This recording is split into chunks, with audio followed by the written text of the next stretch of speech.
Hello competitors, welcome to competitors classes. आज हम एक नया वीडियो सीरीज स्टार्ट करने वाले हैं एनवायरमेंट स्टडीज के साथ। जैसा कि हम सबको पता है कि एनवायरमेंटल साइंस जो है या इकोलॉजी एंड एनवायरमेंट के नाम से भी हम जिसको जानते हैं, वो आज की डेट में हमारे कॉम्पिटिटिव एग्जाम्स का बहुत ही इम्पोर्टेंट पार्ट है।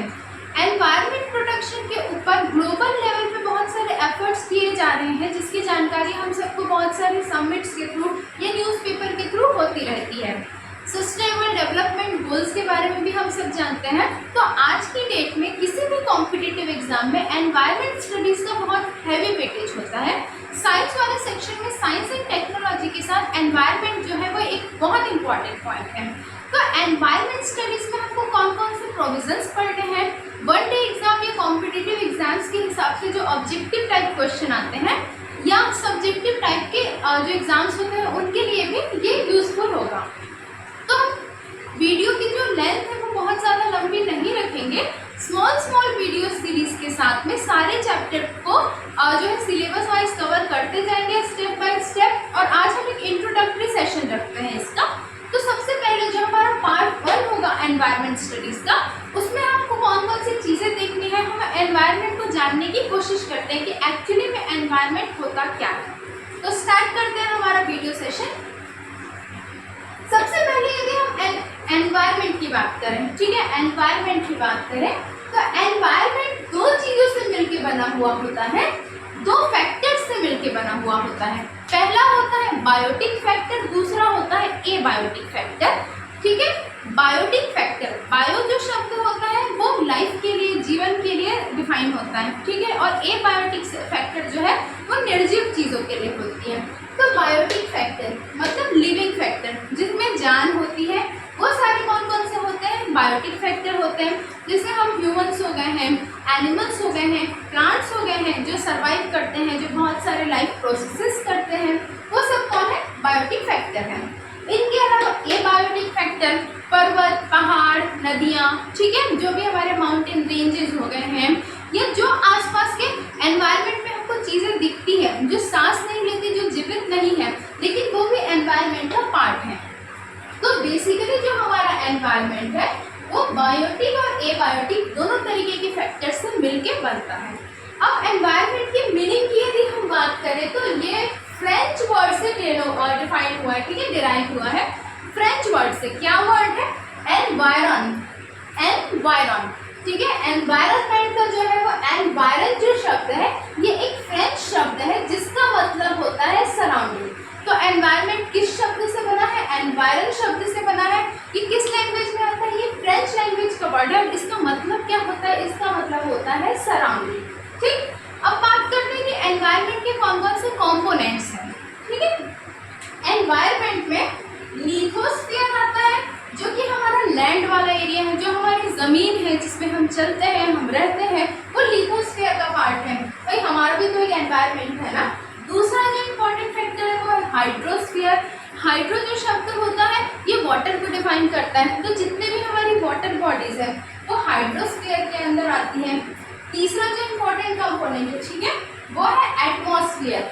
एटमॉस्फेयर जहाँ सारे एयर्स प्रेजेंट होते हैं, ऑक्सीजन, नाइट्रोजन, कार्बन डाइऑक्साइड, जिसमें जो हमारे अर्थ का बहुत ही इम्पॉर्टेंट की पॉइंट है ये क्या है, एटमॉस्फेयर है, ये एयर से रिलेटेड है। और फिर होता है बायोस्फीयर। जब सारी लिविंग थिंग को, लिथोस्फीयर को, हाइड्रोस्फीयर को और एटमॉस्फेयर को मिला देते हैं तो जीवन के लिए एक बहुत ही बोल सकते हैं कि एक पार्टिकुलर इम्पॉर्टेंट एनवायरनमेंट हो जाता है, जिसको अनुकूल बोलते हैं अपन। ठीक है, हिंदी में यदि बोला जाए तो फेवरेबल या अनुकूल जो है वो हमारे लिए एक एनवायरनमेंट क्रिएट करता है, जिसको हम टोटली बायोस्फीयर बोलते हैं। मतलब जहाँ पे जीव जंतु रह सकते हैं, जी सकते हैं, सर्वाइव कर सकते हैं।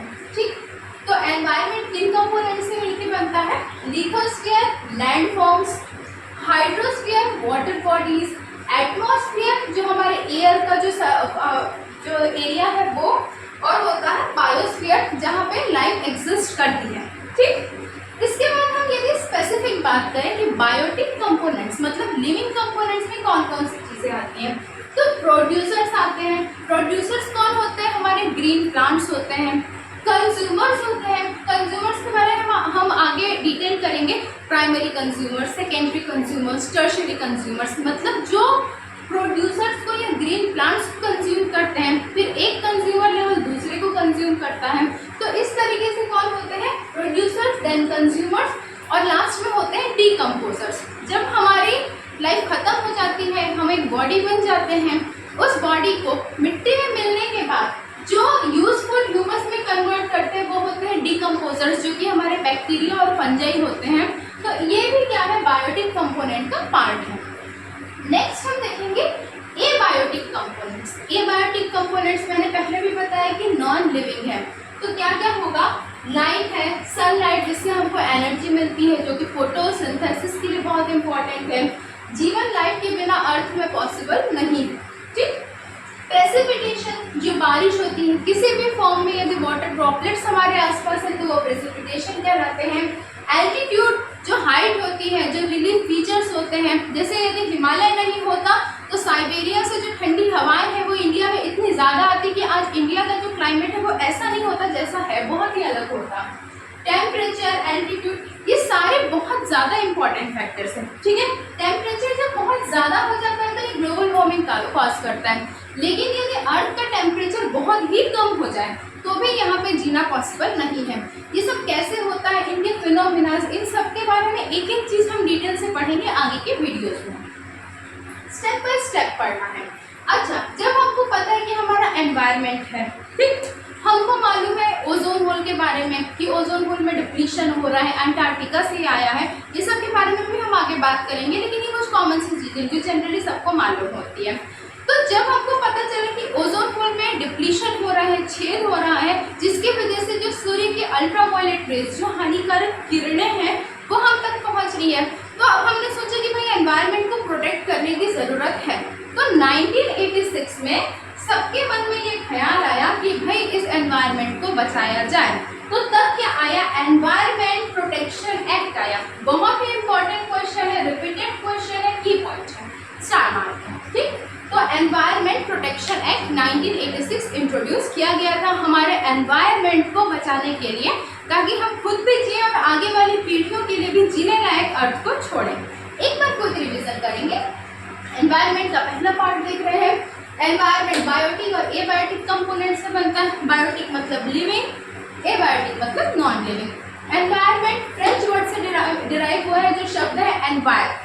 ठीक है। एनवायरन नाम के फ्रेंच शब्द से डिराइव हुआ है, जिसका मतलब होता है सराउंडिंग। एनवायरनमेंट के इंपॉर्टेंट कंपोनेंट्स है lithosphere, landform, hydrosphere water, atmosphere air, और बायोस्फीयर जहाँ पे लाइफ एग्जिस्ट करती है।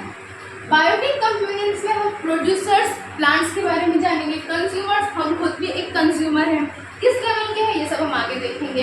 डीकम्पोजर्स, बैक्टीरिया, फंजाई, जो कि किसी भी मरे हुए, डेड और डिकेड जो प्लांट्स या एनिमल्स होते हैं उनको यूजफुल ह्यूमस में कन्वर्ट करते हैं, जो कि हमारे सॉइल को फर्टिलिटी प्रोवाइड करते हैं, तो वो होते हैं डीकम्पोजर्स। इन पे भी हम बात करेंगे कौन कौन से बैक्टीरिया या कौन कौन से फंजाई जो है इसमें स्पेसिफिक सब जानेंगे। Abiotic components, light, temperature, precipitation, altitude, ये सब क्या है? एबायोटिक कंपोनेंट्स है। प्रोड्यूसर्स, कंज्यूमर्स और डीकम्पोजर्स, इन एबायोटिक कंपोनेंट्स पे क्या है? डिपेंडेंट है। ठीक है, डिपेंड करते हैं। ये जो बायोटिक कंपोनेंट्स, मतलब हम जो बायोटिक कंपोनेंट्स है वो इन एबायोटिक कंपोनेंट्स पे डिपेंड करते हैं। यदि ये एबायोटिक कंपोनेंट्स हमारे आसपास प्रेजेंट नहीं हो तो हमारा जीवन भी मुश्किल है, या ये कहूँ कि नामुमकिन है। ठीक है। एनवायरनमेंट प्रोटेक्शन एक्ट किस ईयर में लॉन्च हुआ था? तो एनवायरनमेंट प्रोटेक्शन एक्ट 1986 में लॉन्च हुआ था, 1986 में लॉन्च हुआ था। तो आई होप आप लोगों को ये सारी चीज़ें क्लियर हो रही होंगी। साथ ही साथ याद करते हुए चलना है। मैं मल्टीपल टाइम्स चीज़ों को रिपीट करती हूँ ताकि आपको याद हो, और कंटेंट आपको बहुत ही सुपीरियर क्वालिटी के मिलेंगे यहाँ पे। बस आपको अपना सपोर्ट देने में कंजूसी नहीं करनी है, चैनल को लाइक करना है, सब्सक्राइब करना है, और हाँ, शेयर भी करना है, क्योंकि ज्ञान तो बांटने से ही बढ़ता है ना। आप एक बार स्क्रीनशॉट ले लो, या जैसा भी चाहो आप नोट्स बना लो, मैं आपको टाइम देती हूँ स्क्रीनशॉट के लिए लास्ट में। तो फिर मिलते हैं अगली क्लास में। नेक्स्ट क्लास में हम आगे की चीज़ों को कंटिन्यू करेंगे, एक एक करके पूरा सिलेबस कवर करेंगे। Okay, good bye.